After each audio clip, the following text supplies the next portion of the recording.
होता क्या है कि जब हम जातिवाद या इसकी बात करते हैं, अगर हो सकता है कि मैं यहाँ बैठी हूँ और मेरे टाइटल से कुछ निष्कर्ष निकाला जा रहा है तो बस उन लोगों के लिए, क्योंकि कई बार कोई बातें होती हैं वो दूर तलक चली जाती हैं। बात बस इतनी सी है कि जब मैंने अपने करियर की शुरुआत न्यूज एंकर के तौर पर की थी तो मुझे 1 घंटे की न्यूज के 100 रुपए मिलते थे। और आज अच्छा नहीं लगेगा कि मैं यहां पर बताऊंगी कि मैं किस पोजीशन पे हूं, लेकिन ये सिर्फ इसलिए होगा क्योंकि हमें संघर्ष करना पड़ता है। हमें अपने बच्चों के भीतर संघर्ष पैदा करना होगा, वो लड़ें। वो गोरखपुर एक छोटी जगह थी, आज तो मुख्यमंत्री का शहर है, वहां पे बहुत डेवलपमेंट के काम हुए हैं, मुझे बताने की जरूरत नहीं है।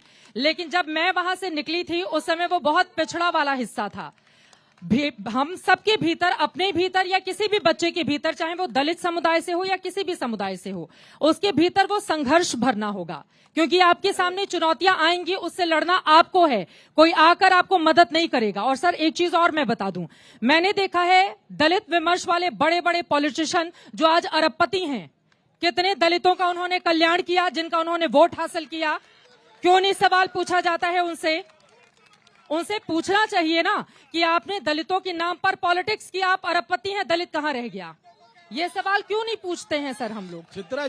चित्रा जी मुझे लगता है कि थोड़ा सा साहित्य से विषयांतर होकर के अगर हम लोग आराम से ऐसे ये अराजकता नहीं यहाँ पर प्लीज। पॉलिटिकल अगर हम भी बात करें तो मुझे लगता है कि अगर आप सचमुच पर्सोनिफिकेशन पे बात करें तो you have come to your own example. वो मैं भी अपना एग्जाम्पल दे सकता हूं कि मैं भी एक दुबियाने से छोटी जगह में उठा था। सर तो इसको बताए जाने की जरूरत है, आप इस बड़े कुर्सी पर बैठे हुए हैं, आप अगर नहीं बताएंगे कि आप किस कमजोर हिस्से से आए और आज यहाँ तक पहुँचे, आप कैसे मिसाल कायम करेंगे? नहीं, हमारी तो अस्मिता आपके टेलीविजन पर नीचे लिख के आती है दलित चिंतक। हमारी तो अस्मिता दलित चिंतक लिख करके आती है, लेकिन किसी ब्राह्मण चिंतक के नीचे ब्राह्मण नहीं लिखा होता, वो ब्राह्मण चिंतक है। तो इसलिए वो उसमें नहीं जा रहा हूं, लेकिन लिख देंगे ब्राह्मण चिंतक, हम थोड़ी ना भेदभाव करते हैं। नहीं, लेकिन मैं जिसका लिखना होगा लिख देंगे। नहीं, मैं वो नहीं कह रहा हूं, मैं ये कह रहा हूं को खत्म करने की बात हो रही है सर, ये कह रहा हूं, मंच पर हम जातिवाद को बढ़ावा देने की बात। चित्रा जी मैं ये नहीं कह रहा हूं, मैं ये कह रहा हूं कि हमारा मुकाबला उन समाजों से है जिन समाजों के पास हजारों वर्ष की सांस्कृतिक पूंजी है।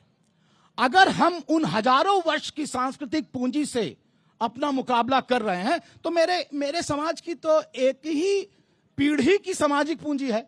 एक पीढ़ी की सामाजिक पूंजी को लेकर के, एक पीढ़ी की सांस्कृतिक पूंजी को लेकर के हजारों वर्ष की पीढ़ी वाले की सांस्कृतिक पूंजी का मुकाबला हम कैसे कर सकते हैं? और इसलिए ये जरूरी है कि संविधान में प्रदत्त जो सामाजिक न्याय है, समता, स्वतंत्रता, बंधुत्व से काम नहीं चलेगा। इक्वलिटी, लिबर्टी, फ्रैटर्निटी से काम नहीं चलेगा। भाई तो सामाजिक न्याय को हमें आगे लाना पड़ेगा। अगर हम सामाजिक न्याय को नहीं लाएंगे तो फिर आप इक्वालिटी को एब्सोल्यूट बना देंगे और फिर कहेंगे कि यार ये तो हमारा जो प्रियम्बल है वो कहता तो इक्वालिटी है, और ये equality in turn it is producing inequality. अब सही तो इसके पहले कि स्टेज पर आकर हम लोगों को उठा दें, उसके पहले ही इस कार्यक्रम का मुझे समापन करना पड़ा है। माफी के साथ आप दोनों का यहाँ पर धन्यवाद मैं कहना चाहूंगी। लेकिन यकीनन देखिए, विमर्श होना चाहिए और बहुत जरूरी है, क्योंकि जो इस समाज में एक तबका अगर पीछे रह गया है तो उसको आगे लेकर आने की जिम्मेदारी हमारी ही है। और इसीलिए मैं चंद लाइनों के साथ अपनी इस चर्चा को विराम देना चाहूंगी। खाइयों को पाटने में हम अगर जुट